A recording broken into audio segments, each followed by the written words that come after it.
NBR বিলুপ্ত করে সরকারের জারি করা অধ্যাদেশের বৈধতা চ্যালেঞ্জ করে হাইকোর্টে রিট করেছেন এক আইনজীবী।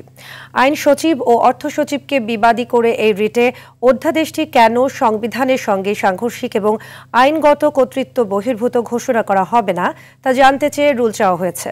রুল বিচারাধীন থাকা অবস্থায় অধ্যাদেশের কার্যক্রম স্থগিতের আবেদন জানানো হয়েছে। গত 12 মে জাতীয় রাজস্ব বোর্ড এনবিআর ভেঙে রাজস্ব নীতি ও রাজস্ব ব্যবস্থাপনা নামে দুটি বিভাগ করে অধ্যাদেশ জারি করে সরকার।